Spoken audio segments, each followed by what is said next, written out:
பாட்டு நடக்காது. இதுக்கப்புறம் தீர்ப்பு தான் பாட்டு நடக்கும். நிஷா ரெண்டு பாட்டு இந்த மேடையில பாடுவாங்க. அந்த பாட்டு பாடுவாங்க கண்டிப்பா. ஒரு வேண்டுகோள். அப்படிலாம் கிடையாது. என்ன தங்கம், என்னடி பட்டுக்குட்டி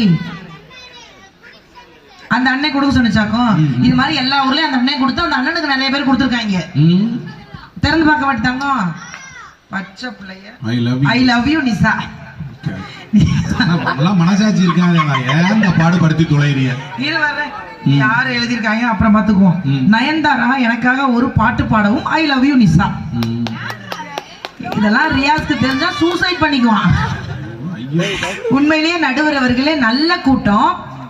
நல்லா எங்க அணி 3 பேரும் பேசும்போதும் பயங்கரமா ரசிச்சாங்க. அதுவும் குறிப்பா பெண்கள் நல்லா சிரிச்சாங்க. இந்த பக்கம்லாம் என் சகோதரி வந்து கையெல்லாம் காமிச்சு ஓகே நீ எல்லாம் மனுஷனாடா. ஐயோ அந்த முருகன் பாட்டு பாடினோடனே ஓடிட்டாங்க. பாதி பேர் இருந்துருச்சு. இவன் இன்னும் 30 பாட்டு பாடியிருந்தானா 30ஆம் தேதிக்கு நீயே இருந்திருக்க மாட்டேன். அப்படி ஒரு கொலகார பாவிய கூட்டி வந்து உட்காந்துருக்க. இதுல உனக்கு கல்யாணம் ஆகலைங்கிற வருத்தம் ஆகுமா? இனி கல்யாணம் அன்னைக்கு அந்த பிள்ளைக்கு நான் தனிப்பட்ட கிஃப்ட் வாங்கி கொடுக்கணும். 2 காதலையும் மிஷின் வாங்கி கொடுப்பேன். மாட்டிக்கிட்டே இரு. அவன் பேசுறது உன் காதுல விழுகவே கூடாது. இவன் போய் பஜனைல இதே மாதிரி கோடிகள் குவிந்தா கோடிகள் குவிந்தான் இப்படி போற என்ன ஆகும்? நீ இங்க போற அவன் இங்கல போவான்.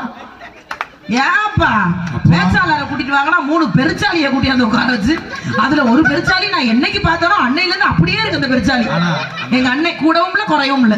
அதே மாதிரி சுகர் தான் ஏறி இறங்கி இருக்கும் போல இருக்கு. இல்ல அதான் நீ மாறிட்டீங்க நிஷா. என்ன சொல்றீங்க? அப்ப விட கொஞ்சம் கலர் ஏறி இருக்கு. அப்படிலாம் ஒண்ணும் ஏற. நாங்க 2 பேரும் பக்கத்துல நின்னோம்னா எது அது எது இதுன்னு தெரியாது. ரெண்டும் ஒரே மாதிரி இருப்போம்.